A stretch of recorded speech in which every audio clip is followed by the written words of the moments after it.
In section 5-2 work together, we are going to first be creating a bank reconciliation. So we're going to be using the information up here, the bank statement information. So this is what we found out from the bank statement that was mailed to us. And we are going to put it down here into our reconciliation. So remember, the left side of the bank reconciliation is based off of our check stubs and what we believe to be at the bank. The right side is based on the bank statement we received in the mail. So we're starting out by using August 29th of the current year, and then going through and recording all the information provided from the bank statement. So starting with the bank statement balance, $2,712. Bank statement balance, $2,712. Bank service charge, it looks like we had one bank service charge for $20.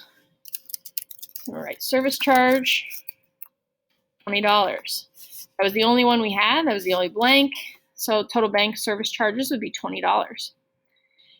Looks like we had an outstanding deposit on August 28th. So we made a deposit August 28th. This bank statement might have already been printed since we received it in the mail August 29th.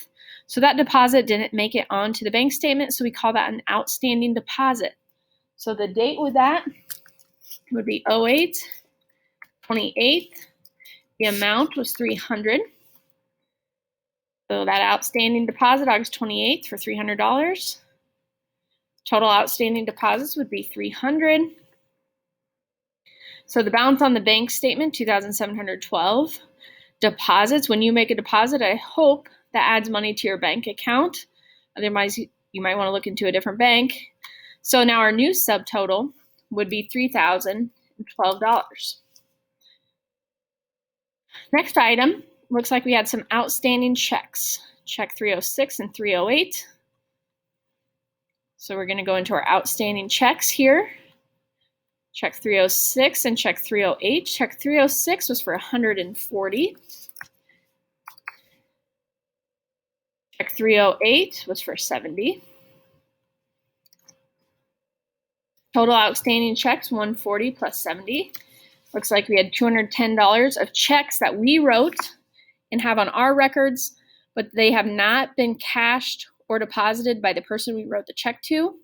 So they haven't gone through the bank yet, and they're considered outstanding. So now our adjusted bank balance, we would have $3,012 minus $210, and we're left with $2,802. Next up, it looks like our checkbook balance on check stub number 309 is $2,822. So that's how much we think we have. Check stub 309, $2,822. So $2,822 minus that bank charge, we are left with $2,802. Good news, that balance matches our adjusted bank balance. So that is a reconciliation of a bank statement.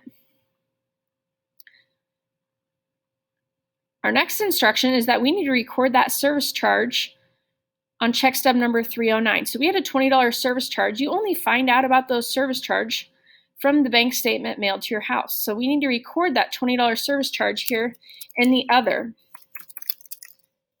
The service charge, $20.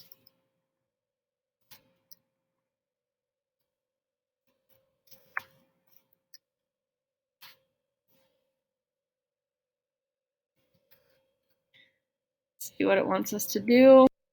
For service charge, we need to have service charge and then $20.00. And then we also need to complete the balance brought forward, which is $2,822. And that is coming from the information checkbook balance on check stub number 309, $2,822.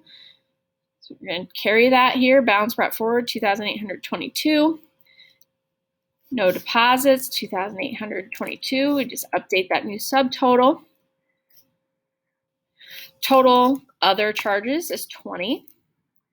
$2,822 minus $20, our new subtotal, $2,802. That is an updated check stub after we've subtracted our service charge. The next thing that we need to complete is this journal entry for the service charge. So the service charge would have been on August 29th. And we record the service charges. It's just small. It doesn't happen very often. So we put those in miscellaneous expense. This is memo 77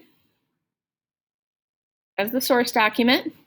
We debit our expense for $20 and credit cash because that $20 was taken out of our bank account, lowering the value of our cash. So that is how we complete a bank reconciliation, record a service charge in the check stub, and then finally record the journal entry for a service charge.